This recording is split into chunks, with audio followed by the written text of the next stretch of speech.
Okay, so hi everybody, it's Dr. Sarah Moore here, and today I have the pleasure of speaking with Marcela Voigt-Jackman. So Marcela is a postpartum doula, amongst other things, which she will tell us a little bit about in a second. But yeah, welcome Marcela, and thank you so much for joining me for a talk today. So much for having me. I'm really looking forward to this chat. Yes, me too. So, Marcela, I thought we could just start off by talking a little bit about what the role of a postpartum doula is, and how you support new parents when they've had a baby. Okay.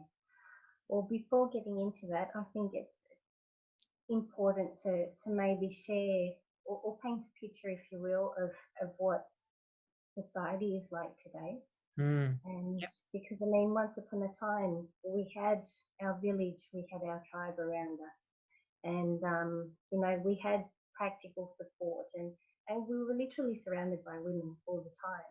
And our doors were open to our neighbours and our kids would just run in and out of each other's houses. And I mean, that's how I grew up. And so, in well, we all had that support. Mm. But nowadays, we've all sought our independence and I guess to our own detriment, maybe. Mm. We've, sought independence as individuals, as families, and we've broken away from our own families. We've moved into state, to other countries. So I guess the picture of today's family is that we don't always have that, that beautiful support that we had as a village or as a family, extended family once upon a time. Mm. Yeah. And or at least the research is finding that, um, you know, our experience of postpartum after we've had our bubs and life after that, it all depends on the mother's mental health, um, whatever birth intervention she may have had, and also what type of support she actually had.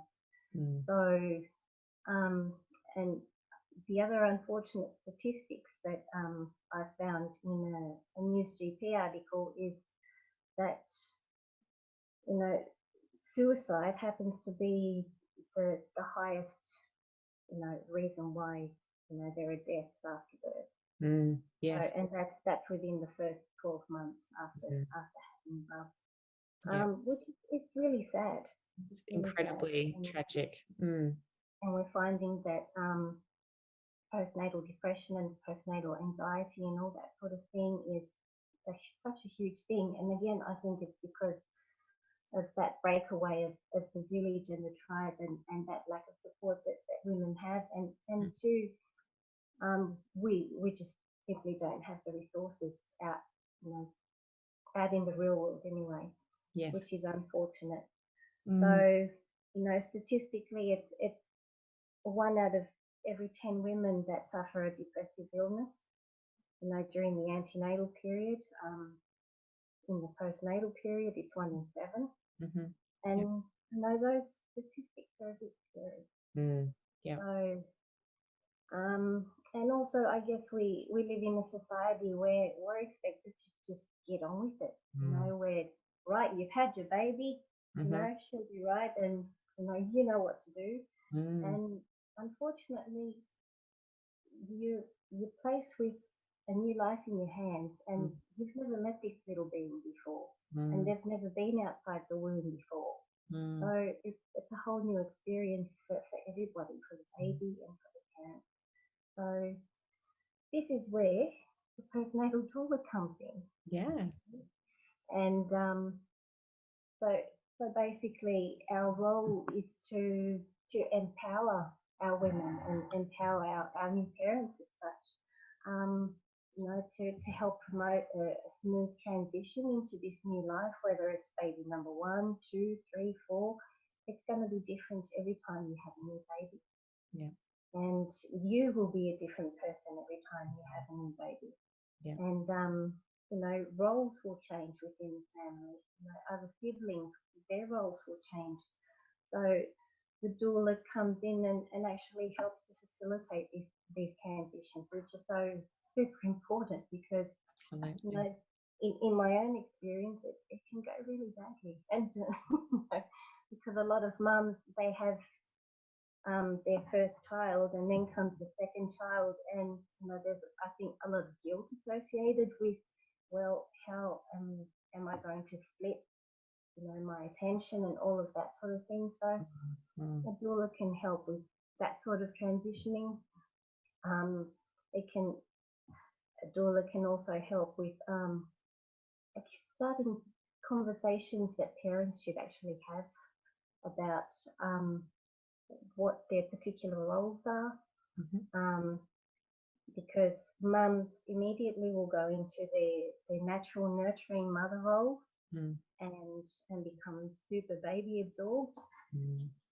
and dads, with all their hormones and everything, will go into their protector roles basically, and yeah, they've got to protect the family and they've got to be the breadwinners, and that's where their focus is.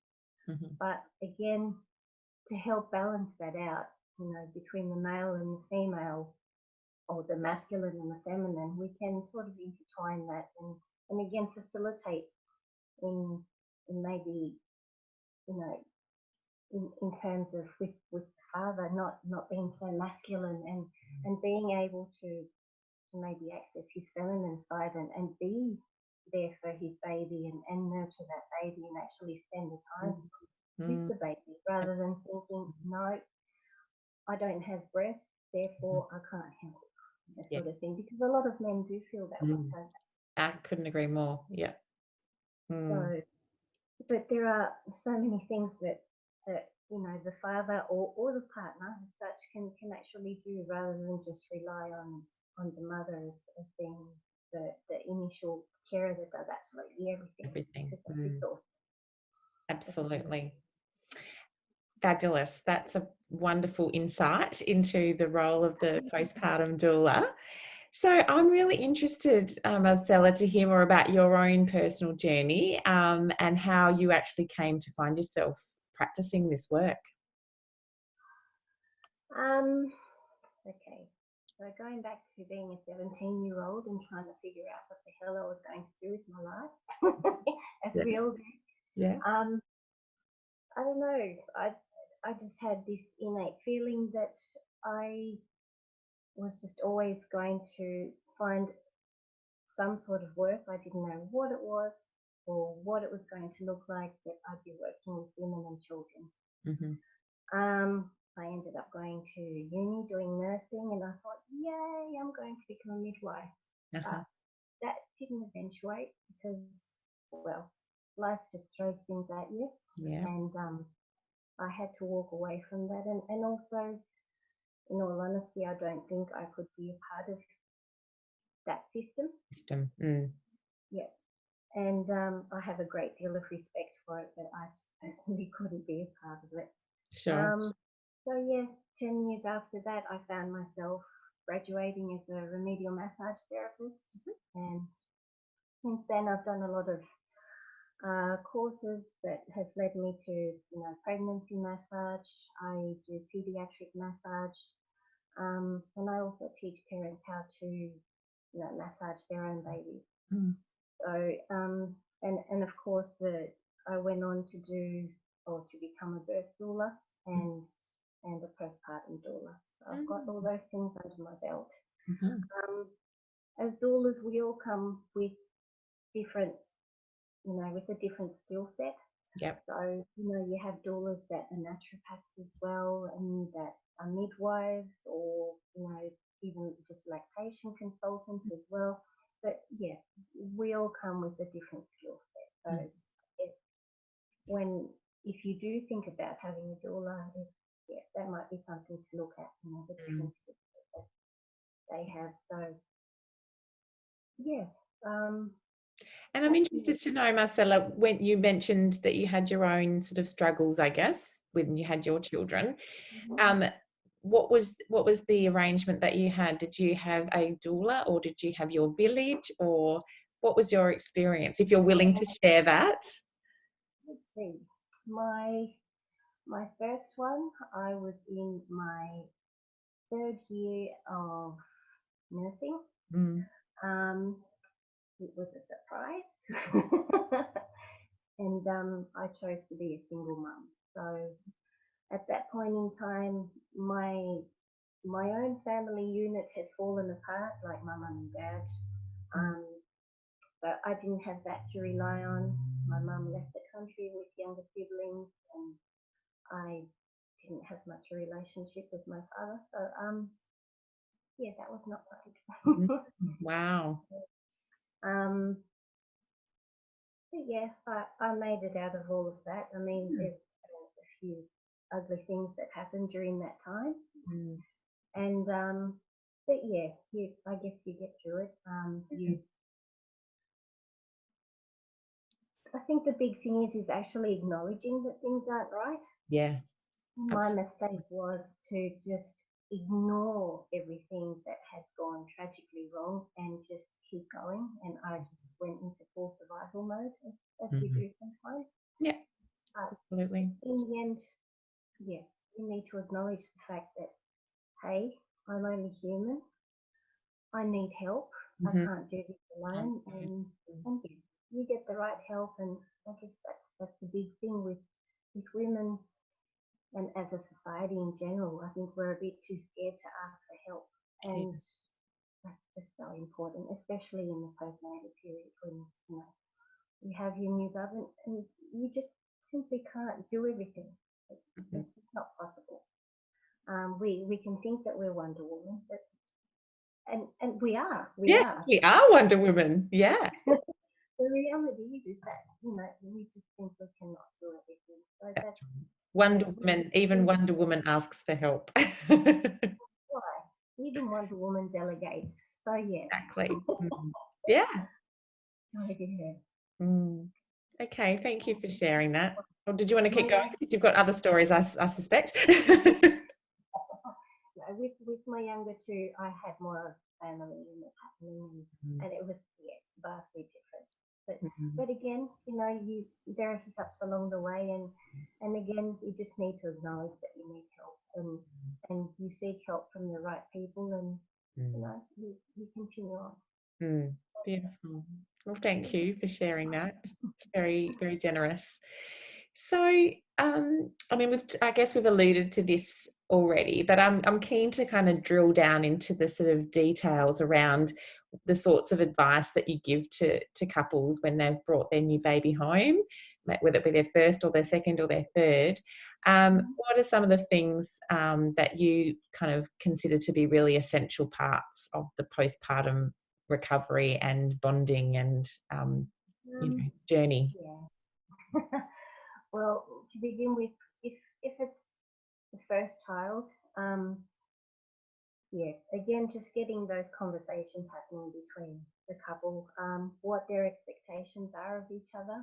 Mm. Um, the thing is that when you imagine in your head what life is going to be like with a baby when it's born, the reality can be so much more different Mm. and shockingly different. You know? Yes, indeed. So, so once you've had those conversations, you need to be prepared to have them again because Mm. you're going to have to regroup with the reality of the situation you find yourself with.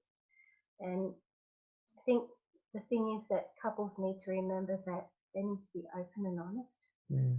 which is not always the easiest of things Mm. to do because we're worried about hurting each other's feelings or stepping on toes or whatever. But and this is a very vulnerable time for both people. Mm. And I guess acknowledging that for each other, um, remembering to have each other's back, remembering to acknowledge that the other is doing an awesome job, and even if they look like absolute rubbish, say, "Wow, you look awesome today." No, and because it's the human thing, we thrive when we're being loved, when we're being cherished, and when we're being supported. Mm. So we need to keep that going. Mm. I guess if you've already got children, you need to factor in how you are going to um, help that child welcome the new baby into the family and how you're going to integrate that relationship.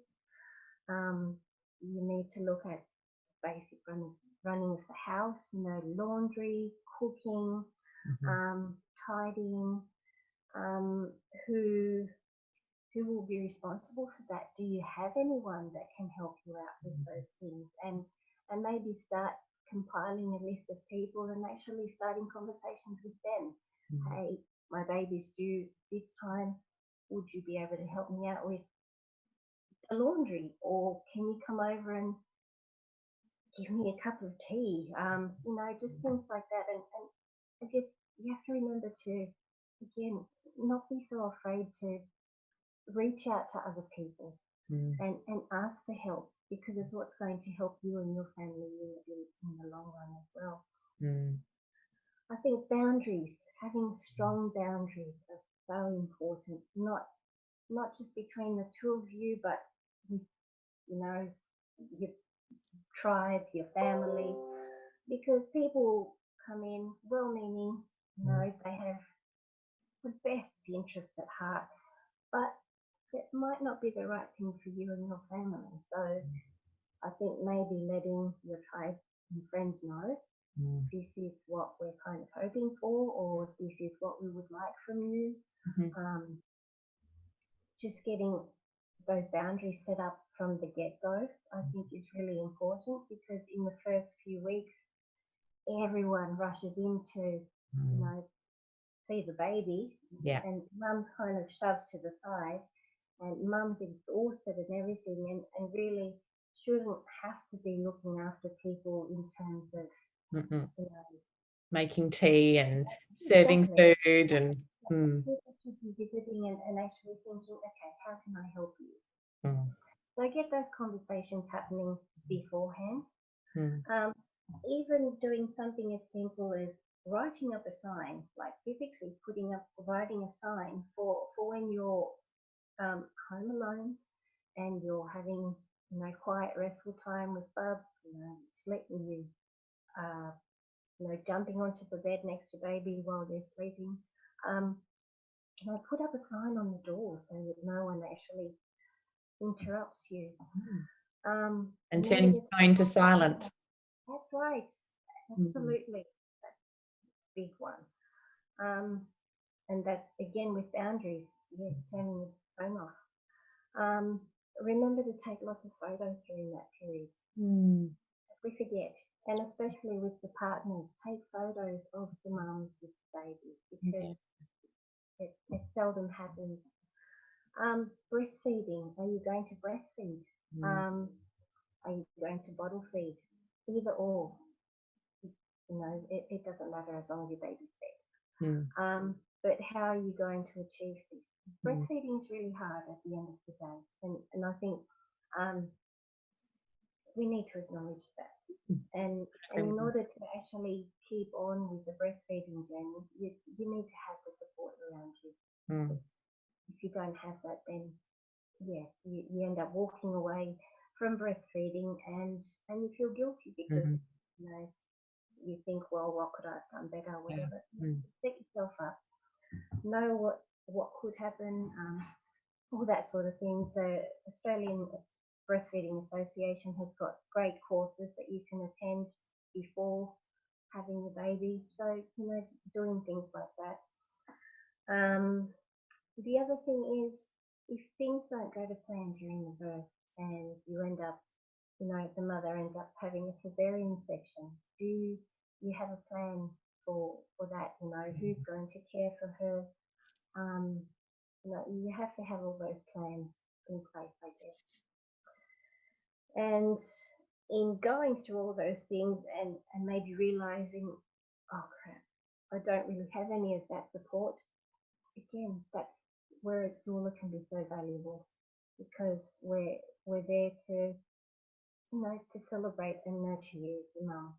Mm. And if we see that you're struggling, we can refer you on to other people that might be able to help you with your breastfeeding issues, or Yeah. if you're struggling with your mental health, we have people we can refer you to. Because sometimes there are things that you don't acknowledge within yourself. But if another person can see it, then you can have that discussion and say, well, yeah, okay, maybe I need some of that help. Mm. So yeah, basically my job is to empower women. You know, whether I'm seeing them through just massage, Mm-hmm. through birth doula work or postpartum doula work, it's to empower you because a lot of that's been taken away from us, I feel. Mm. And I think as women we need to get back to ourselves. We need to believe in ourselves, Mm. and we need to remember that we're intuitive beings, Yeah. and that we need to listen to that intuition because our bodies know, and our inner self already knows what we have to do. It's just a matter of letting ourselves listen to that voice and saying, yes, okay, I've got this. Mm. So, Yeah. yeah. It's beautiful. Thank you so much, Marcela. Everything you've said just resonates with me so deeply, and I'm sure that many women listening to this will also really relate to what you have to say. So I thought I'd give you the opportunity just to talk a little bit about how people can contact you if they would like to meet with you and learn more about what you do, and probably, obviously potentially have you as their postpartum doula. Well, I work out of a space in Margaret River. My actual business is Elemental Bodywork and Doula Services. People can contact me, or you can look up the website and all my details are on there. Mhm. Or I can put a link when I post this. I'll put a link to your website, and then obviously people can click on that and get all of your details that way. yeah, okay, thank you. Brilliant. But yeah, I'm happy to help, and yeah, really excited to work with women and just reminding you what you can actually do. Mm. We're capable of so much. And that was another question I was just going to add. When's the best time for women to contact you in terms of relation to their pregnancy? So obviously, ideally before the baby arrives would be a good time to get in touch with you. Absolutely, because then I can help with planning and that sort of thing, and we can get all those systems into place before Bub arrives. So yeah, ideally before Bub comes, but as well happy to help, after Bub comes, and again helping to set up those systems, and hopefully when we're done working together, and I walk away, the mother or the family itself will feel like they're ready to, carry on by themselves, Yeah. and that they know that they can do it because they've got all the skills. Mhm.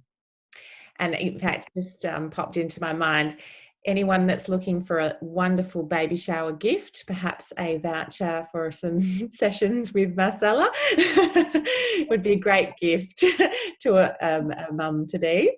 And in particular, her massages.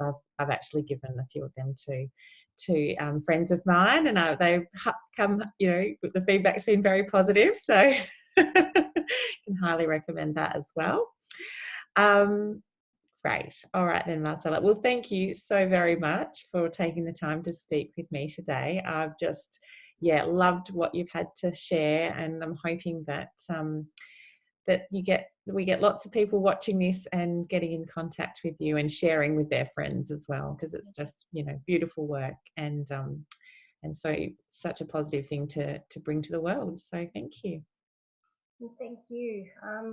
Yeah, if anything, I just really hope it starts a conversation because it's one that we really need to have, I think. Yeah, I couldn't agree with you more. All right, Marcela. Well, we'll leave it there, and but I'm sure this is not the last time we'll be talking. And look forward to future conversations. So thank you. Thanks.